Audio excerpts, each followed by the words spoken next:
Welcome to Stories in the Seventh State, where we bring Maryland stories to life. I'm your host, Shane Hall, and each week we'll explore the real, the remarkable, and the rarely told stories that shape life in the Seventh State. From local legends to hidden histories and modern-day makers, these are the stories that define Maryland. If you're a Marylander, you do not have a state flag. You, my friend, you have a brand. This is not just a banner, it's a culture. It's on your bumper stickers, your hats, your boat flags. It's painted across the end zones of football stadiums. It's emblazoned on every lacrosse uniform.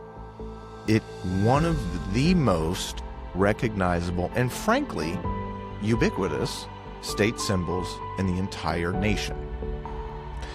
The Maryland flag is the visual mic drop of state banners.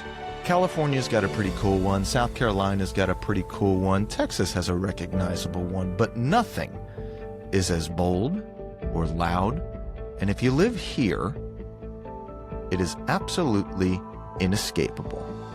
The Maryland flag is incredible. Take a moment and look at the other flags of America. Most of them are forgettable. A state seal on a simple blue field, a design choice that vexillologists, those are experts who study flags, universally disparage. And then there's Maryland. This flag is the outlier. It's the one that broke every rule and somehow became a masterpiece. It's consistently ranked as one of the best flags, not only in our country, but in North America in general. And it's actually a work of medieval European heraldry that functions perfectly as a piece of modern American branding. And yet to a flag designer, the Maryland banner is an anomaly. A good flag is supposed to have just, something simple on it, something that a child could draw. According to the flag experts, the Maryland flag is complex. A good flag is supposed to use 3 colors or fewer. We got 4: black, gold, red, and white.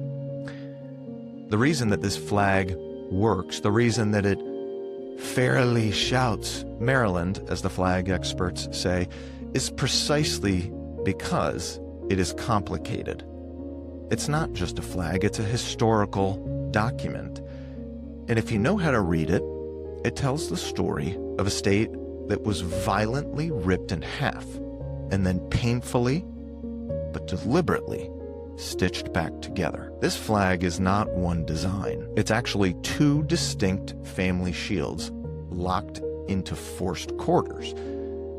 And to understand this forced marriage of symbols, we have to travel back to 17th century England, because the entire story begins with a profound act of religious defiance.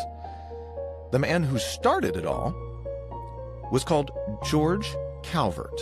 He was the first Baron of Baltimore. Calvert was a strong Roman Catholic believer in England that had become intensely Protestant and intolerant. The persecution was systematic. Catholics were fined, barred from public office, and forbidden from seeking any kind of Catholic education for their children. So facing this pressure, Calvert sought to establish a safe haven in the New World, a colony where Christians of all persuasions could worship freely. In 1632, he was granted the province of Maryland. So when George Calvert created the coat of arms for this new colony, he didn't just use his own family crest. He used 2. And this is a crucial detail, kind of a quirk of English heraldic law that would define Maryland history for centuries. The shield featured on the banner is a quartered design that integrates the arms of his father, George Calvert, with those of his mother, Alicia Crossland. So the first and fourth quarters, these are the bold gold and black diagonal stripes, that is the design of the Calvert paternal arms. So that black and gold that you see, those are the original Maryland colors recognized throughout the colonial period. The second and third quarters, the red and the white fields with the specific trefoil-tipped cross, that is the Crossland maternal arms. The shield features the cross-botany counterchanged, meaning the cross is red where the background is white, and white where the background is red. Now, you guys, this might not seem interesting right now, but bear with me, because it's about to heat up. Calvert was entitled to honor his mother's powerful lineage because she was a heraldic heiress. It was a simple genealogical formality executed centuries before the state even existed. There's an ancient law used to honor the matriarch of a family in the 1500s, and that created the fault line for a civil war that would erupt 300 years later. For decades after the American Revolution, Maryland largely discarded the colonial symbols, using generic state seals on a blue background. A design that is now universally criticized by experts. The state was left really with kind of a flag void. The Calvert coat of arms, the basis for our modern flag, was reintroduced into the public sphere in 1854 through a law mandating a new state seal, followed by a more accurate version, 1876. Well, think about the timing, though. This complex quartered shield, which contained two legitimate yet distinct symbols of Maryland's proprietary past, were formally resurrected and made official just before the storm of the Civil War had arrived. Now, this intentional reappearance of the complicated heraldry unintentionally provided the perfect symbolic vocabulary needed for this impending conflict. The state's deepest conflict ultimately found its emblems not in newly invented banners, but in pre-existing quartered structure of the Calvert shield. Let me elaborate. Let's fast forward to 1861. Maryland is not just divided, it's one of the most dangerously divided states in the Union. It was a slave state with deeply rooted Southern sympathies, particularly concentrated in Baltimore, the Eastern Shore, and the southern counties of Maryland. And when President Lincoln called for troops, the situation immediately exploded. Just 5 days after Fort Sumter, the Baltimore riot of 1861 erupted when pro-secessionist mobs attacked the 6th Massachusetts Infantry marching through the city. The riot was led by a man carrying a rebel flag. Maryland was immediately placed under martial law, and its loyalties were completely fractured. In this climate, citizens needed clear, immediate, visible signals of loyalty and defiance. There was no internet. I don't even know if we have telephones at that time. And the two halves of the Calvert shield were immediately and violently separated into two opposing political banners. So you had the Union standard and the secession symbol. Let's talk about the Union first. The Union standard was black and gold. Union loyalists sought symbols to identify their home state while affirming their loyalty to the North, and they quickly embraced the familiar. So that would be your black and gold, that Calvert paternal arms section of what we know today to be our flag. These were known as the Maryland colors or the Baltimore colors and represented a state that, however reluctantly, stayed within the Union. Union Army regiments from Maryland fighting in the Army of the Potomac utilized the black and gold on their flags and their uniforms. Now, conversely, the secessionist symbol was the red and white. Marylanders that were sympathetic to the Confederacy needed a symbol that was both uniquely Marylander, yet defiant of those Union-claimed colors. They reached for the obscure maternal lineage. That's the red and white Crossland maternal arms. This was strategic and symbolic move. Since the Unionists had co-opted the primary state symbol, the secessionists utilized the maternal arm. How about that? It provided a unique and defiant alternative that was still rooted in the state's founding heraldry. The red and white combination instantly became known as the secession colors, which wasn't theoretical. This was total symbolic warfare. Now, following Lincoln's election, the red and white symbols appeared everywhere as a widespread civilian resistance. So, from yarn stockings, cravats, and clothing, a deliberate, widespread display of defiance had ensued. In the military, Marylanders who fought for the Confederacy adopted the specific shape of the Crossland crest. The Maryland-born Confederate soldiers pinned that metal cross botany shape into their gray uniforms and caps as a unique and powerful way of identifying their place of birth and their defiance of the Union. Most explicitly, the headquarters flag, or guidon, of Maryland-born Confederate General Bradley T. Johnson was clearly a red cross botany on a white field, the Crossland arms used as a banner of war. The state was literally fighting a war over which quarter of Lord Baltimore's ancient family crest was acceptable. That's kind of crazy when you think about it. Now, the federal response confirms how seriously the North took this symbolic resistance.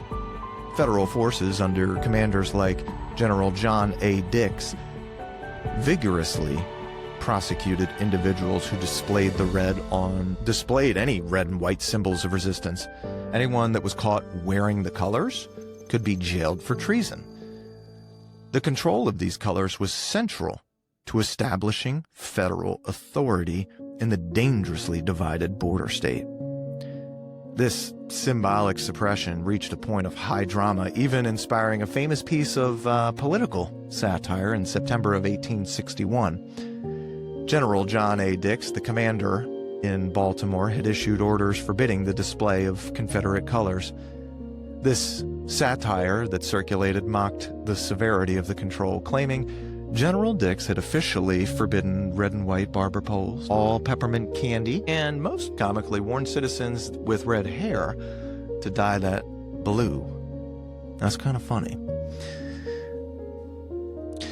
And while it's a pretty good joke, the historical record confirms the efficacy and the seriousness of the order.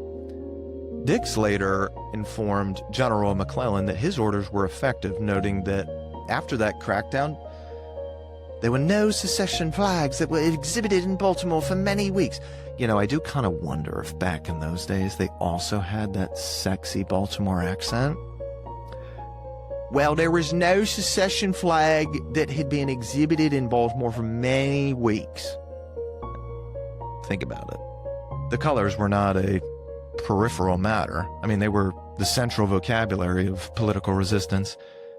The state was symbolically torn apart. I mean, you had two halves of a single family crest ripped into opposing military banners. That's crazy. And can you imagine today if we had the same instance? And, you know, it's 2025 today, and people can argue that there is a civil war of ideology underneath the surface of all the things that we have here in America, not just Maryland, but it's pretty interesting to think back on what they were going through in the Civil War and how what we see today as this awesome brand, this Maryland flag, when it resurfaced, we weren't sure if we were going to be a country much longer. So when the war finally ended, the state was faced with the ultimate, immediate political problem, which was Reconstruction. So how do you integrate thousands of Confederate veterans back into a state that had remained in the Union? They needed a symbol, a political contract that could welcome them all back without dishonoring those who died for the Union.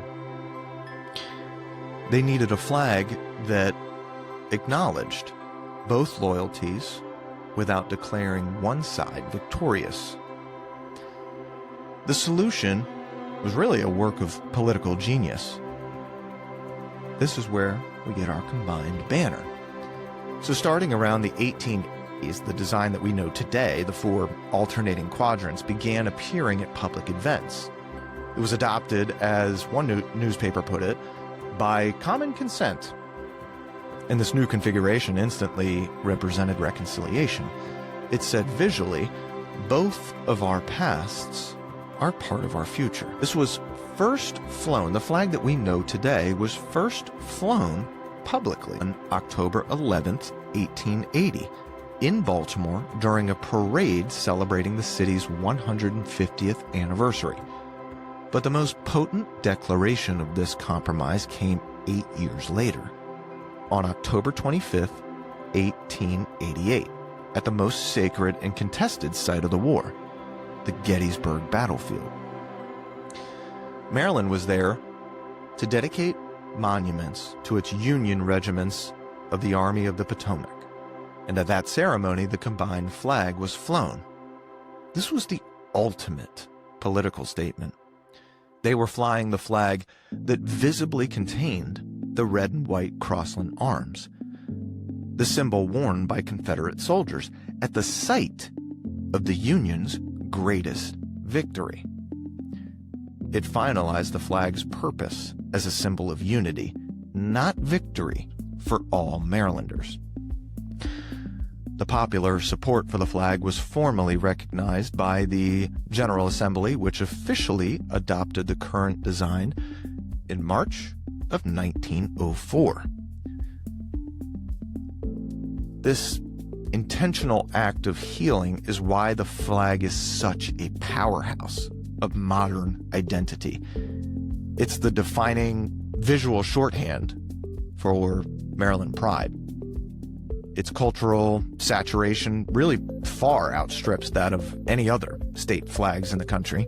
You don't really have to look much further than the University of Maryland that uses this flag design across all of its sports, most famously in its collaboration with the Baltimore-based athletic apparel company Under Armour. They developed the high-profile Maryland Pride uniforms using helmets that were hand-painted with the flag design, which brought the state's iconography some national visibility.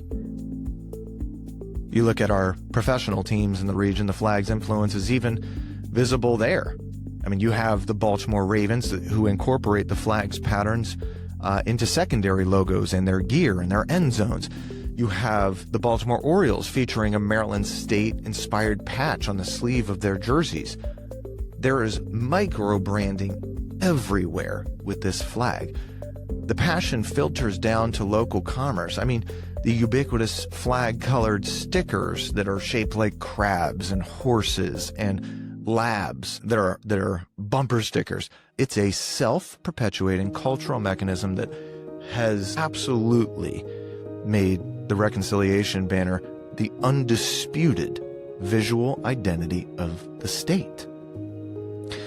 Now, the flag's strength today does not derive purely from its colonial heritage, but rather from its utility in providing a solution to a crucial post-war political necessity: reconciliation.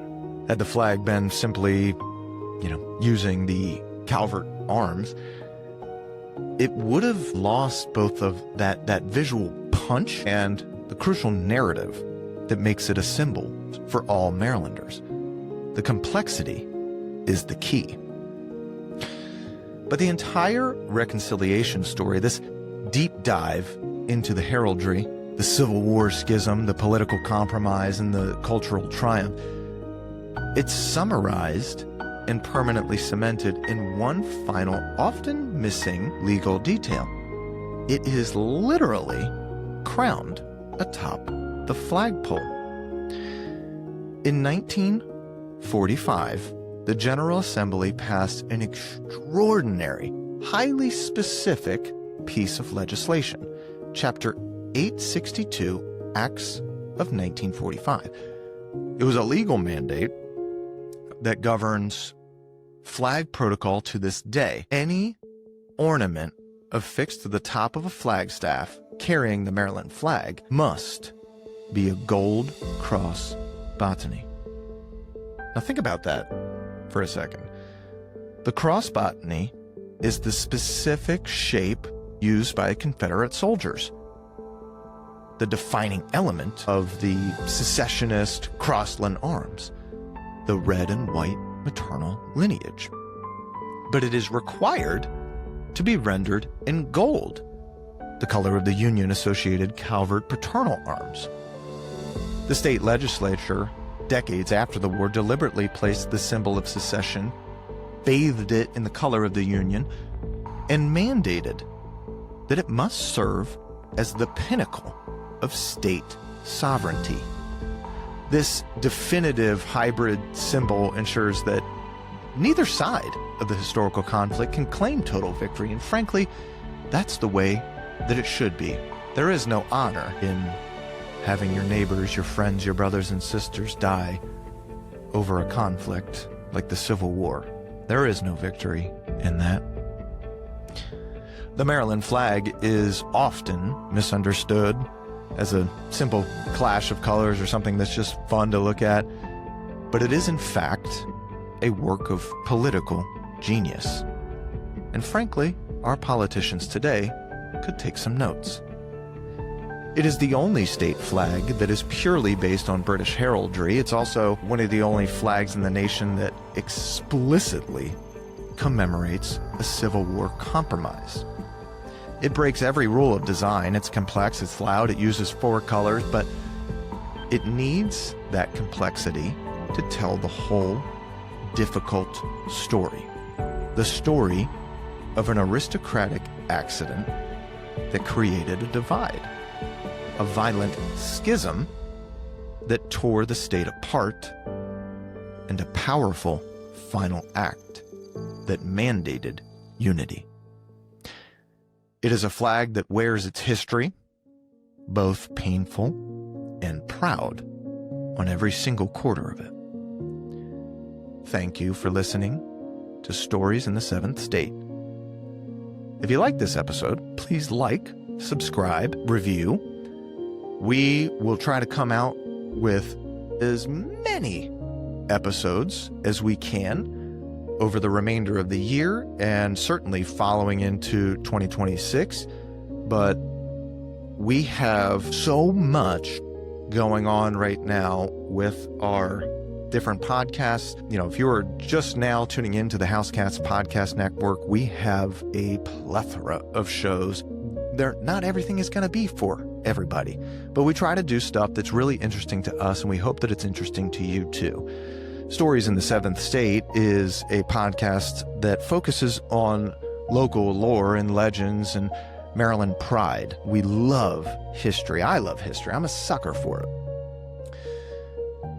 We have the Open Floor podcast, where we really focus mostly on professional stuff that has to do with our day-to-day job. Real estate, helping people buy and sell, what's going on in the world, what kind of things are happening, and what does that affect on our profession. We have the Night Shift, where we review some of our favorite movies. How do they age? How funny do they end up becoming over time, intentionally or otherwise? Some great behind-the-scenes stuff that you probably didn't know about your favorite movies. Those are always fun conversations with friends, just a fun way for us to connect with people, and that's what this is all about. So we do have more podcasts for you out there.